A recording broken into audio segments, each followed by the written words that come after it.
4 област манайх Оросууд зайл уучлахгүй мөнгө нөхөн төлбөр олгоо. Тэгээ Зеленскийг ойлгож байна. Мань хүн 4 областаа өгөөл Кримийн арал өвчих юм бол мань хүн тэр өдөртөө алуулна. Өөрөөх нь намын гişүүд дотроо. Европ талыг би бас ойлгож байна. Европчууд юу юмар байна гэх юм бол хийдэг юм өргөжлөлөө хиймээр байгаа байхгүй юу? Улсаа ислам, муслим хүмүүсээр дүүргмээр байна. Гэмт хэргийг ингээд тесэлмээр байна. Франц улс юу гэж байна гэх юм бол Марин Ле Пен шоронд хийх гэж оролдож байгаа. Марин Ле Пен дараагийн ерөнхийлөгч сонгуулийг ялах хүн байсан. Германчууд юу хийж байгаа юм бэ гэх юм бол AfD намыг хорих гэж байгаа. Тэр намын гишүүдүүдийг бас араас нь шүүх цагдаа явуулах гэж хичээж л байгаа. Францчууд бас тэгж байгаа. Англид бас яг тийм юм болж байгаа. Өнгөрсөн жил Америкт юу болсон бэ гэх юм бол Трампыг алах гэж оролдсон, Трампыг шоронд хийх гэж оролдсон 34 удаа мань хүнд ял оногдуулаад бараг 250 жил нийлсэн шоронгийн ял өгөх гэж оролцсон. Ямар азар Дональд Трамп сонгуул дээр ялсан бэ? Ялаг байсан бол аль хэдийн хар нүхэнд орцсон, Трампыг дэмжсэн хүмүүс нь бас бүгдээрээ шоронд орцсон байгаа хаа. За тэгээ юу болох байсан бэ гэх юм бол иргэдийн дээ. Яагаад гэх юм бол сонгогдсон хүнээ сонгох боломжгүй болж байгаа юм бол ард иргэдэд юу үлдсэн байгаа юм бэ? Босгох л арга байгаа. Тэгээ нэг аюултай юм байгаа сая 2 цагийн өмнө тавьсан контент дээр бас ярьж ирсэн. Эх жилийн 11 сард Америкт дахиад сонгуул болж байгаа. Ямар сонгуул юм бэ гэх юм бол Senate, House of Representatives. Одоо хоёр их хурлын сонгуул болж байгаа.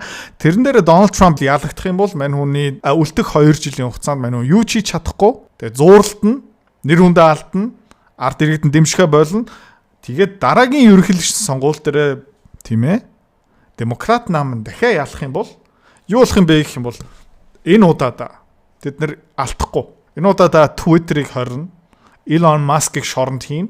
Donald Trump-ыг дахиж алах гэж оролдоно. За тэгээд Donald Trump-тай ойрхон байсан дэмжсэн хүмүүсийн араас нь бүгдээр явна. За ягаад ийм болох юм бэ гэх юм бол Совет холбооны тим юм болж исэн, Вьетнам тим юм болж исэн, Хятад тим юм болж исэн, Герман тим юм болж исэн. Ямар нэгэн байдлаараа нэг экстрем тал ингээ ялаад ирэх юм бол нөгөө талын эрх мэдлийг хаачдаг байхгүй юу? Монгол бас хаяа тийм хандлага харагдаж байгаа шүү дээ. Тэгээд ерөөдөө энэ соёл, энэ арчлалыг хүндэлдэг механизм аль хэдийн байхгүй болсон шүү дээ. Өмнөх Америкийн засгийн газар хууль бусаар баахан иргэдүүдийг оруулаад сонгуулийн лойр мойр бүх юмыг хийх гэж оролцсон. Тэгээ USAID хэр их мөнгө угаасан бэ? Хууль бусаараа намын санхүүжил хэрэг сэтэрсэн аимштай болж исэн. За. Тийм учраас Дональд Трамп юу хэрэгтэй юм бэ гэх юм бол улс төрийн хувьд оноогоо дээшлүүлэх арга хэмжээнүүд нь хэрэгтэй. Тэр нь юу юм бэ гэх юм бол хятадуудаа уучраа болох хэвээр.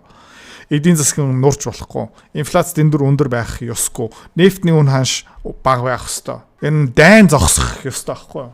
Тэгээ Европчууд бас юу хийсэн бэ гэх юм бол өмнөх сонгуул дээр бүр Их Британий Labour нам 100 өөрийнхөө намын гишүүд явуулаад Kamala Harris-ийн сонгуул дээр ажилласан. Окей? Төсөөлөө үзчих. Оросоос Путиний намын 100 гишүүн Монголд хүрээд ирээд Монгол ардын намыг дэмжиж байна. Арчлан нам юу гэж ярих юм? Хэвлэл мэдээллийн юу гэж ярих юм? Төсөөлөө үзчих. Эсвэл Хятадын намаас Монголд 100 гишүүн хүрээд ирээд Монголын сонгуул дээр оролцож байна гэх юм бол та юу гэж бодох юм?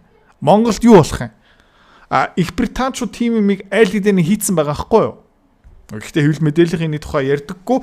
Яагаад вэ гэх юм бол уламжлал хэвлэл мэдээл аль хэдийн энэ уламжлал намын санхүүжил Герман дотор орцсон байгаа учраас ерөөсөө сенсац болохгүй байгаа байхгүй юу?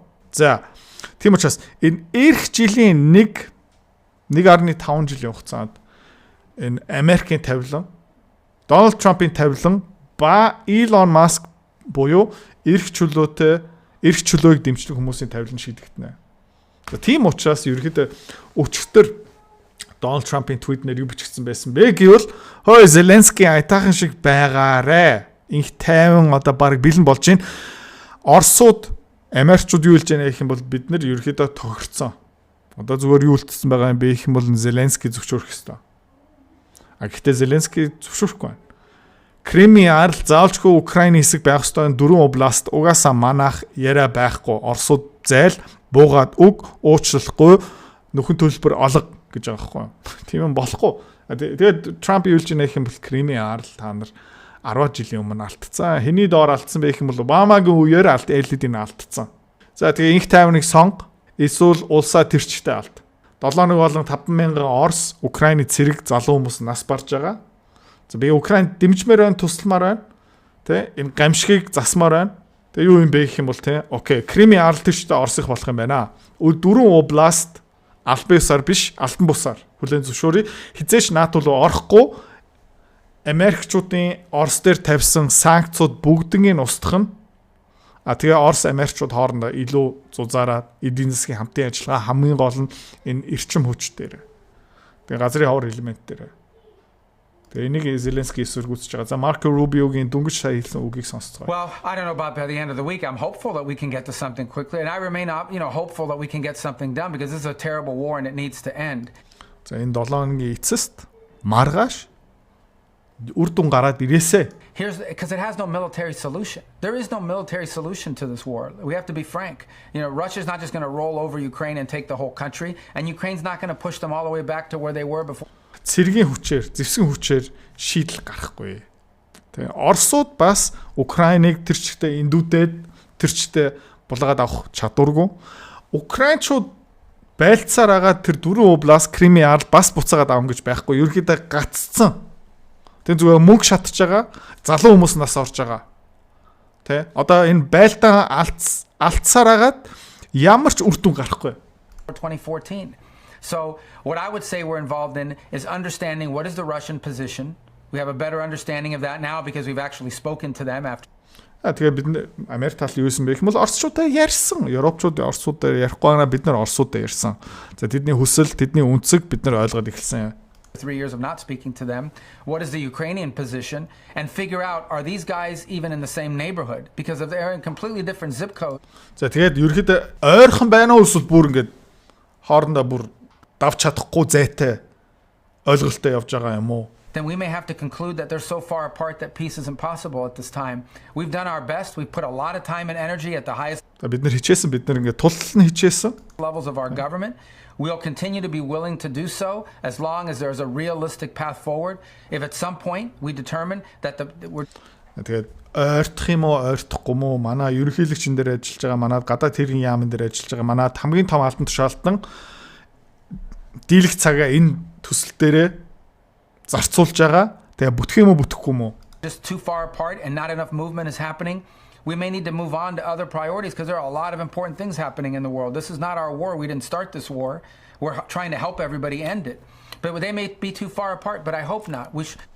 Тэгээ дэлхийд шийдвэрлэх ёстой зөндөө асуудал байгаа. Тэгээ худалдааны дан, тариф, татвар, Америк улсын төсөв, Хятад улс, Европ гэх мэт чинь зөндөө асуудал байгаа.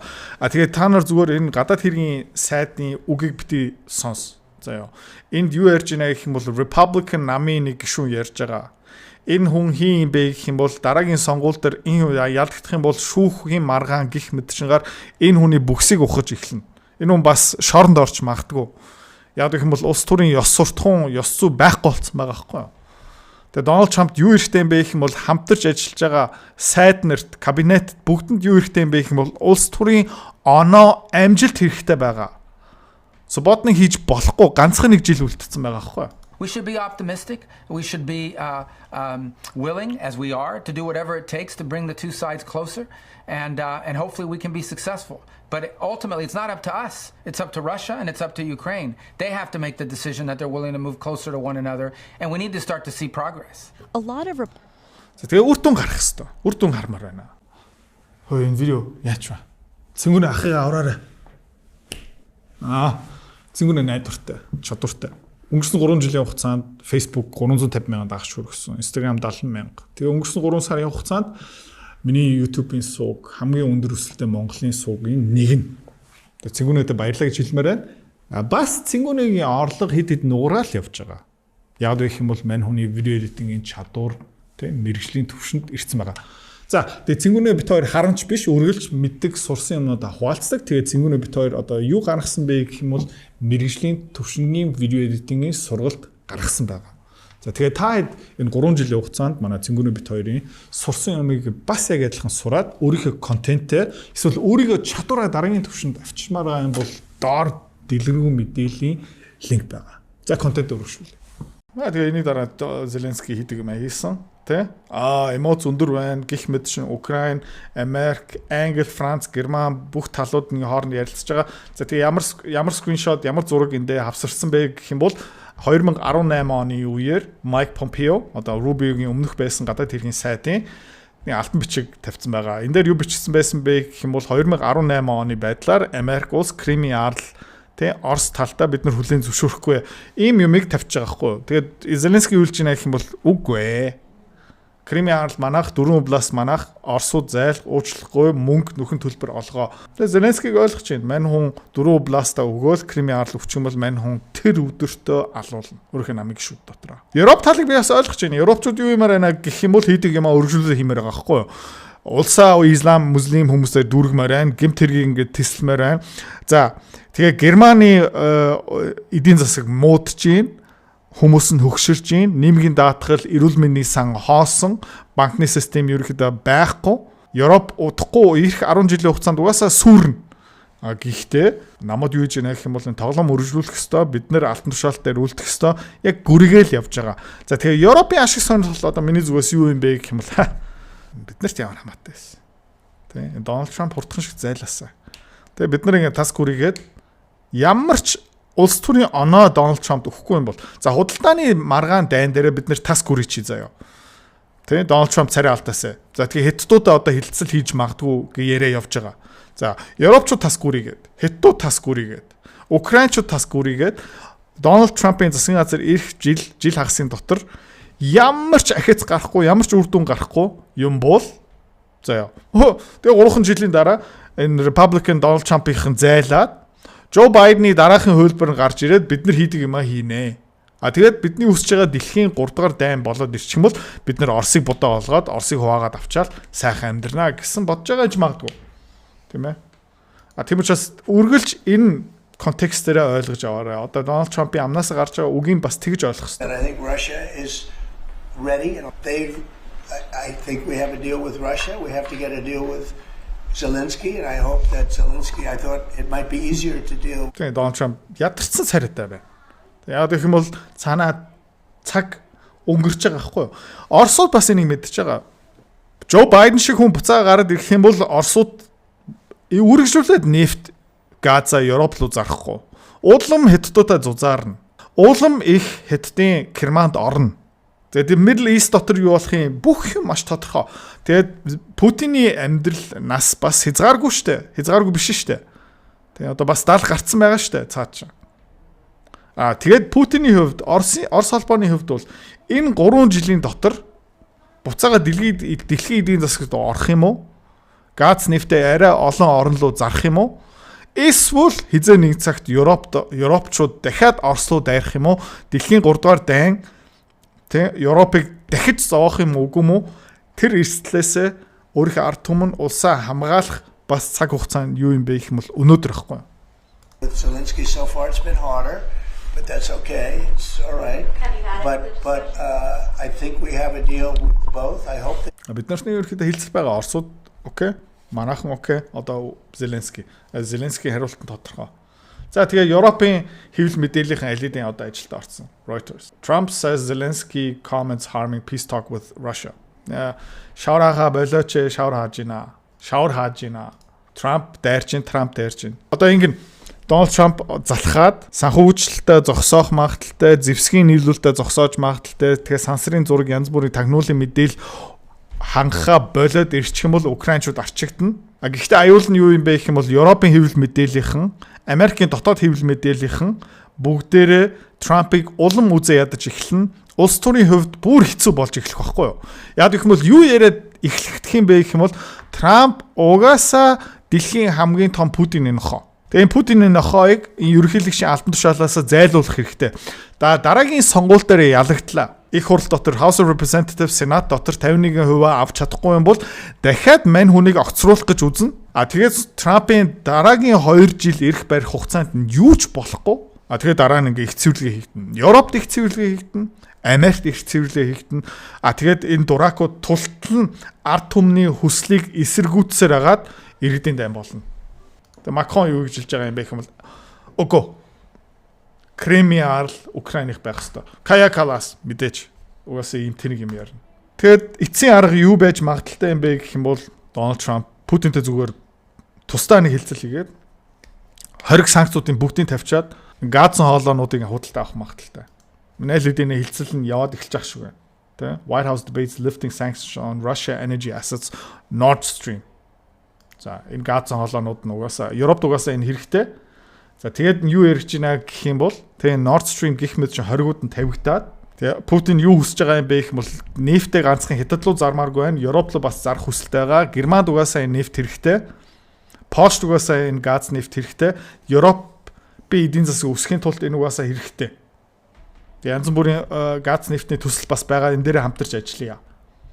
За тэгээд Америкчууд бас энийг эсэргүүцэж байгаа яад вэ гэх юм бол Европ руу хамгийн их газ нефт одоо зардаг орн юу болцсон бэ гэх юм бол Америкчууд өөрөө болцсон байгаа. Тэгээ ингээ харах юм бол улс төрийн хувьд, мөнгөний хувьд, эдийн засгийн хувьд бол заваарсан юм болж байгаа байхгүй юу? Гэхдээ Америкийн нэг Оросын хөрөнгийг аль хэдийн худалдаж авдаг, тэ хөвчл хийдэг компани аль хэдийнээс сонирхолоо илэрхийлсэн байгаа. За тэгээ миний өмнө ярьж исэн Америкийн компани, Америкийн төрийн дэмжлэгтэй энэ газ нефтний транзит хоолой худалдаа авчих юм бол магадгүй энүүгээрээ дамжуулаад энэ хүчээр Дональд Трамп Америкчууд Европчуудыг дэмжих магадaltaй Оросууд нь ялна. Гэхдээ дундуур нь дахиад хин шавар хааж байгаа юм бэ гэх юм бол Зеленский. Ганцхан юу үлдэж байгаа юм бэ гэх юм бол нууц тагнуулаараа эсэргүүцэж байгаа элементүүдийг устгах, алгуулах арга хэмжээ үлдэж байгаа. Тэг магадгүй тийш явж. Заварсан юм. Тэгээд энэ бүтээсээ Дональд Трамп дараагийн их хурлын сонгуул ялаасаа 2028 оны сонгуул дээр JD Vance буюу Republican нам ялахгүй л Америкт зоолттой, Европт зоолттой иргэдийн дайн болно. Яагаад вэ гэх юм бол улс төрийн сонгуулийн механизмээр мөрийн хөтөлбөр тухайн улсын тавилан өөрчлөгдөх чадхааргүй болоод ирэх юм бол эцсийн арга юу юм бэ гэх юм бол дайн байхгүй. Тийшээ явж явах шиг л байна да.